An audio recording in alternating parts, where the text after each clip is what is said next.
Spotlight நேயர்களுக்கு வணக்கம். இன்று தமிழ்நாடு முழுவதும் மாநில அரசாங்கத்தை கண்டித்து தேசிய ஜனநாயக கூட்டணி சார்பில் மாநிலம் தழுவிய கண்டன ஆர்ப்பாட்டம். சென்னையில நடக்கக்கூடிய கண்டன ஆர்ப்பாட்டத்துக்கு எடப்பாடி பழனிசாமி அவர்கள் தலைமை தாங்கிறார். கோயம்புத்தூர் நடக்கிற கண்டன ஆர்ப்பாட்டத்துக்கு SP வேலுமணி தலைமை தாங்கிறார். ஈரோட்டில் நடந்த கண்டன ஆர்ப்பாட்டத்துக்கு GK வாசன் தமிழ் மாநில காங்கிரஸ் தலைவர் இங்க தலைமை தாங்கிறார். அந்த கூட்டத்தினுடைய நோக்கம் பாலியல் வன்கொடுமை, சட்டம் ஒழுங்கு சீர்கெட்டு போச்சு, போதை கலாச்சாரத்தை ஒழிக்கணும். இதுதான் இன்னைக்கு.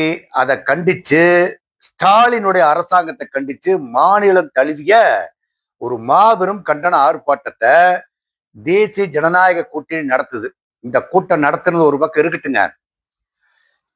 ஈவேரா பெரியார் காந்தி கல்லு மதுவை ஒழிப்போம் என்று சொன்னதற்காக அந்த காலத்துல தனது தோட்டத்தில் இருந்த 500 தென்னை மரங்களை வெட்டி கள்ளுக்கடைக்கு எதிர்ப்பா ஒரு போராட்டம் நடத்தினார்.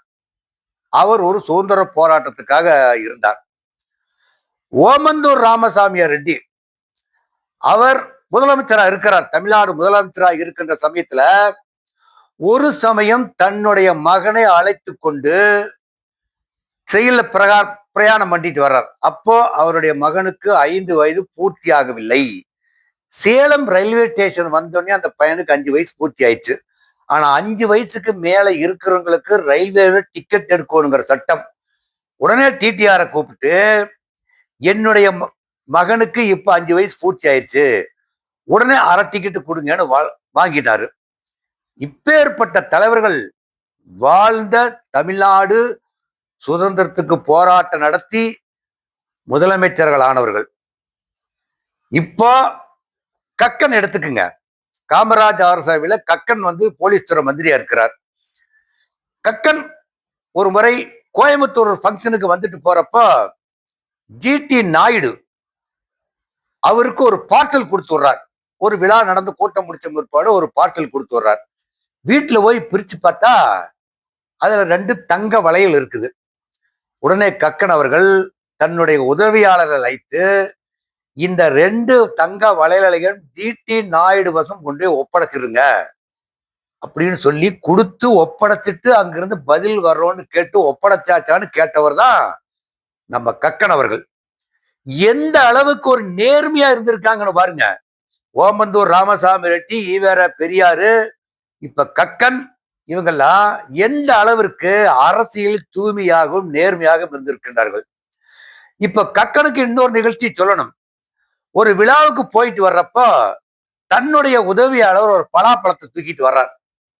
பலாப்பழத்தை தூக்கிட்டு வந்த பிற்பாடு கூட்டம் முடிஞ்ச பிற்பாடு வீட்டுக்கு அங்க ஆஃபீஸ் வந்த பிற்பாடு கேட்க உதவியாளர் ஏது இந்த பலாப்பழம் அப்படின்னு கேட்கிறப்போ, நீ அங்க வாங்கிட்டு வந்தையா, விலைக்கு வாங்கினியாருக்கு? அவன் இல்லைங்க ஐயா, கூட்டம் முடிச்ச பிற்பாடு அங்க இருக்கிறவங்க விழா ஏற்பாடு செய்தவர்கள் எங்களுக்கு ஒரு பலாப்பழத்தை கொடுத்துட்டாங்க, அதை வாங்கிட்டு வந்த அப்படின்னாரு. அவர் உடனே என்ன பண்ணாரு, அந்த பலாப்பழத்தை ஒன்னா திருப்பி கொண்டு போய் கொடுக்க முடியலனா உன்னுடைய சம்பளத்துல பலாப்பழத்துக்கு உண்டான ஒரு காசை பிடித்தம் செய்து கொள்வேன் என்று சொல்லி பிடித்தம் செய்து கொண்டவர் தான் கக்கன். நேர்மையான அரசியல்வாதி. இதையெல்லாம் ஏன் சொல்றேன்னா பின்னால் ஒரு கருத்து சொல்றதுக்காக சொல்றேன். இப்ப காமராஜர் முதலமைச்சரா இருக்கிறார். டெல்லியில ஒரு மீட்டிங்கு போறார். அங்க போன உன்னையும் அவருடைய சட்டை கிழிஞ்சு போச்சு. எடுத்து பாக்குறப்போ ஒரு சட்டை கிழிஞ்சிருச்சு. சட்டை கிழிஞ்சனையும் மாற்று சட்டை கூட கொண்டு போகலை காமராஜர். உடனே என்ன சொல்றாரு, தன்னோட உதவியாளர்கள் சொல்றப்ப, உதவியாளர் ஐயா நாம போய் டெல்லியில ஒரு காதி கிராஃப்ட் இருக்கும், அந்த காதி கிராஃப்ட்ல போய் நம்ம ஒரு சட்டை வாங்கிட்டு வந்தேன்னு சொல்றாரு. அதுக்கு சொல்றாரு, நீ அங்கெல்லாம் ஒண்ணு போய் காசு கொடுத்து வாங்கிட்டு வர வேண்டாம், கக்கன் பக்கத்து ரூம்ல இருக்கிறாரு, அவர் எப்பவுமே வர்றப்ப 2 சட்டை கொண்டு வருவாரு, அவர் ஒரு சட்டையை போட்டு ஒரு சட்டை மிச்சம் வச்சிருப்பாரு, அந்த சட்டையை போய் வாங்கிட்டு வான்னு சொல்லி அந்த சட்டையை வாங்கி போட்டுக்கொண்டு டெல்லியில நடந்த மீட்டிங்கை முடிச்சுட்டு தமிழ்நாடு வந்தவர் தான் அன்றைய முதலமைச்சர் காமராஜர். எந்த அளவிற்கு அவர்கள் எல்லாம் நேர்மையாக இருந்திருக்காங்கன்னு பாருங்க. ஜீவா, கம்யூனிஸ்ட் பேர் இயக்கத்தினுடைய பெரும் தலைவர் ஜீவா, ஒரு மீட்டிங் முடிஞ்சு போய் சென்னை இறங்கினோடையும் கூட இருக்கிற தோழர்கள்ட்ட எனக்கு டீ வாங்கி கொடுங்கன்னு கேட்கிறார். அப்போ அவங்க தோழர்கள் என்ன சொல்றாங்க, ஏங்க பணம் முடிப்பு தான் கையில காசெல்லாம் போட்டு முடிச்சு வச்சிருக்கிறீங்களா, அதுல எடுத்து டீக்கு காசு கொடுங்கன்னு சொல்றப்போ அந்த ஜீவா என்ன சொல்லி இருக்கிறாருன்னு சொன்னா, இந்த பணம் கட்சிக்காரர்கள் கூட்டம் நடத்துகின்ற பொழுது நன்கொடையாக கொடுக்கப்பட்டது, கட்சி அலுவலகத்துல ஒப்படைக்கிற என்னோட வேலை, இதுல இருந்து எடுத்து நான் டீ கொடுக்க விரும்பலின்னு சொன்னவர் தான் கம்யூனிஸ்ட் கட்சியினுடைய பெருந்தலைவராக விளங்கி கொண்டிருந்தவர்கள் ஜீவா அவர்கள். இப்பேற்பட்ட நல்லவர்கள் எல்லாம் ஒரு கொள்கைக்காக வாழ்ந்தாங்க. இன்னைக்கு தமிழ்நாடு முழுக்க தேசிய ஜனநாயக கூட்டணி போதை கலாச்சாரத்தை ஒழிக்கிறேன்னு சொல்லி ஒரு மாபெரும் கட்டணம், ஒரு 2-3 கட்டணம் இது வைக்கிறாங்க. பெண்களுக்கு பாலியல் வன்முறை, சட்டம் ஒழுங்கு சீர்குலைஞ்சு போச்சு, இப்போ போதை கலாச்சாரத்துக்கு இதை தடை செய்யணும்னு சொல்லி சொல்றாங்க. ஆனா இந்த போதை கலாச்சாரத்தை தடை செய்யணும்னு சொல்லி கலந்துகிட்ட தலைவர்கள் எல்லாம் யாருன்னு பாத்தீங்கன்னாக்க, இப்போ FL2 பார் நடத்திட்டு இருக்கிறவன் கூட்டத்தில் கலந்துக்கிறான். எல்லா கட்சியிலையும் தேசிய ஜனநாயக கட்சியில எது எது கொடுத்திருக்குது, அதிமுக இருக்குது, பாரதிய ஜனதா இருக்குது, தமிழ் மாநில காங்கிரஸ் இருக்குது, ஜான் பாண்டியன் கட்சி இருக்குது, புதிய நீதி கட்சி இருக்குது. இப்படி பல்வேறுபட்ட கட்சிகள் இருக்கிற சமயத்துல FL2 பார் நடத்திட்டு இருக்கிறவன் இன்னைக்கு கூட்டத்தில் நடந்து போதை கலாச்சாரத்தை ஒழுக்கணும் மேடையில் முழங்குறாங்க. இன்னமும் ஏற்கனவே பிராந்தி கடை நடத்தினவங்க எப்போ அதிமுக ஆட்சி இருந்திருக்கும் இல்லைங்களா, எப்போ 2011 இருந்து ஆட்சி நடந்தது பாத்தீங்களா, அந்த 2011 இருந்து 10 வருஷம் ஆட்சி நடந்த காலத்துல பிராந்தி கடை நடத்துனவங்க தான் இன்னைக்கு மேடை ஏறி போதை கலாச்சாரத்தை ஒழிக்கணும்னு சொல்லி சொல்றாங்க. இவங்க எதுக்கு ஒழிக்கணும்னு சொல்லி சொல்றாங்கன்னா, அடுத்தது தேசிய ஜனநாயக கூட்டணி ஆட்சி வந்துருச்சு அப்படின்னாக்கா நாங்க பிராந்தி கடை நடத்துவோம் அப்படிங்கிற கொள்கைக்காகத்தான் இன்னைக்கு அவங்க எல்லாம் கூட்டம் நடத்துறதுக்கு வர்றாங்க. ஒரு நாணயமாக நேர்மையான கட்சிக்காரனா இருந்திருந்தா போதை கலாச்சாரத்துக்குன்னு சொல்லி கண்டன ஆர்ப்பாட்டம் நடத்துறதுக்கு இவங்க எல்லாம் வந்தே இருக்க கூடாது.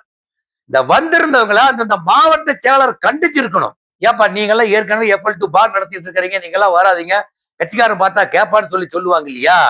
ஆனா யாருமே அவர்கள் கண்டிச்ச பாட்டு தெரியல.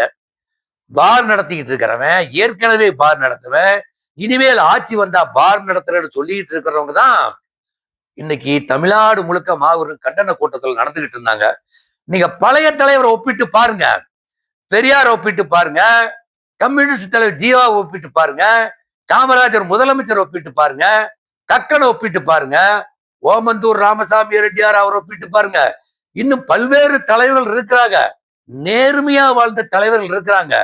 இப்போ இந்த பிரச்சனைக்கு வர்றப்போ இவங்களை தவிர்த்து ஒரு கூட்டத்துக்கு வந்திருந்தாக்க பரவாயில்ல. கீழே கூட்டத்தில் இருக்கிற போதை கலாச்சாரத்தில் அங்க இருக்கிற உடன்பரப்பே சொல்றான், இவன் FL2 பார் நடத்திட்டு இருக்கிறான், இந்த ஊர்ல நடத்துற அந்த ஊர்ல நடத்துற, இவன் கூட்டத்தில் எழுதிட்டு முழங்குறா அப்படிங்கிறாங்க. போன தடவை இவங்க பார் நடத்தினாங்கிறாங்க. இவங்க எல்லாம் கூட்டத்துல எதுக்கு வந்திருக்காங்கன்னு சொல்லி சொன்னா, அடுத்த முறை ஆட்சி அமைச்சதுனாக்க இவங்களை ஏதாவது பார் நடத்துவாங்க. இப்ப என்ன போதை கலாச்சாரத்தை ஒழிக்கிறதுக்கு வந்துட்டான்னு மேடையில பேசுறாங்கன்னு சொல்லி கூட்டத்தில் இருக்கிறவங்க முணுமுணுத்துக்கிட்டு இருந்தாங்க. இப்போ கூட்டத்துல பல்வேறு கட்சியில் இருக்கிறவங்க எல்லாம் வந்தாங்க. ஈரோட்டை நம்ம எடுத்துக்கோ, எல்லா பக்கம் நடந்தது கூட்டம். ஈரோட்டில் எடுத்து ஒரு 2000 பேர்த்துக்கு மேல கூட கூட்டினாங்க. கூட்டி இருக்கிறப்போ இதுல அனைத்து கட்சியை சேர்ந்தவர்களும் இருந்தாங்க. இதுல என்னன்னு சொல்லி சொன்னா, அந்த கட்சி பார்டர் போட்ட சீலையை போட்டுக்கிட்டு உடுத்திக்கிட்டு வந்தவங்க இருக்கிறாங்க. அதே மாதிரி அந்தந்த கட்சியினுடைய துண்டு தோல்ல போட்டுக்கிட்டு நிறைய பேர் கலந்துக்கிட்டாங்க. கலந்துகிட்ட சொன்னாலும் எல்லா பக்கமும் ஒரு இடத்துல இருக்கிறப்ப யாராவது உணர்வு பூர்வமாக கலந்து கொண்டேன் என்று சொன்னால் கூட்டத்துல பார்த்தா அப்படியெல்லாம் ஏதோ கூப்பிட்டாங்க வந்துட்டாங்கிற மாதிரிதான் இருக்கிறாங்களோ இல்லையோ. எல்லாருமே அதிமுகவுக்கு வயசு எவ்வளவு, கட்சி ஆரம்பிச்சு வயசு எவ்வளவு, 72 கட்சி ஆரம்பிச்சு வயசு கூட்டிங்க, அந்த வயசுல இருக்கிறதா இருந்தாங்க. இந்த தாவேக்கால் இருக்கிற மாதிரி ஒரு அணில் குத்து கூட காணுங்க. எல்லாமே வயதுக்கு மூத்தவர்கள் தான், ஆண்களாவதும் சரி பெண்களாவது சரி கலந்து கொண்டார்களோரியோ, இளைஞர்கள் என்பது யாருமே இல்லை. இப்ப தேர்தலை எதிர்நோக்கி இருக்கிறோம், எதிர்நோக்கி இருக்க இளைஞர் கூட்டத்தில் நிறைய கலந்து இருந்திருக்கணும். அப்படி ஏன் இளைஞர் கலந்து கொள்ளவில்லை என்பது ஒரு கேள்விக்குறியாகத்தான் இருக்கின்றது. இப்போ தமிழக வெற்றி கழகம் அனைத்து இந்திய அண்ணா திராவிட முன்னேற்ற கழகத்துக்கும் கூட்டணி சொல்லி இருக்குது. தேசிய ஜனநாயக கூட்டணிக்கும் நாங்க கூட்டு செயல்னு சொல்லிட்டாங்க. ஒருவேளை தமிழக வெற்றி கழகம் தேசிய ஜனநாயக கூட்டணியில் சேர்ந்ததுன்னா அதிமுகவை பிஜேபி குழி தோண்டி புதைச்சிரும். டவுன் டு எர்த் தான் அதிமுகவுக்கு. அதிமுகவை ஒழிக்கிறதுக்கு உண்டான கொள்கையில தான் தேசிய ஜனநாயக கட்சியில் இருக்கக்கூடிய பாரதிய ஜனதா கட்சி முனைப்பா இருந்துகிட்டு இருக்குது. இப்போ ஒருவேளை தேசிய ஜனநாயக கூட்டணியில் தமிழக வெற்றி கழகம் சேர்ந்துருச்சுன்னா அனைத்து இந்த அண்ணா திராவிட முன்னேற்ற கழகம் எடப்பாடி அவர்கள் இந்த ஜனநாயக கூட்டணி இல்லைன்னு சொல்லி தனியா பிரிஞ்சு வந்தா கட்சிக்கு ஒரு வாழ்வு இருக்கும். இல்ல அவங்களோட சேர்வு என்னோட நிர்பந்தத்தோட சேர்வுன்னு சொல்லி சொன்னா பிஜேபி அதிமுகவை காலில் ஒட்டு நசுக்கிடும். இதை எப்படி கைகொள்றாங்கிறது எடப்பாடி பழனிசாமி பொறுத்தா இருக்குது. தமிழக வெற்றி கழகம் எந்த பக்கம் சாயுதுங்கிறத பொறுத்து தான் தேசிய ஜனநாயக கூட்டணியில சேர்ந்ததுனாக்கா ஆபத்து, பேராபத்து அனைத்து இந்திய அண்ணா திராவிட முன்னேற்ற கழகத்துக்கு தான். நன்றி, வணக்கம். இந்த வீடியோ உங்களுக்கு பிடிச்சிருந்தா லைக் பண்ணுங்க, கமெண்ட் பண்ணுங்க, ஷேர் பண்ணுங்க, சப்ஸ்கிரைப் பண்ணுங்க.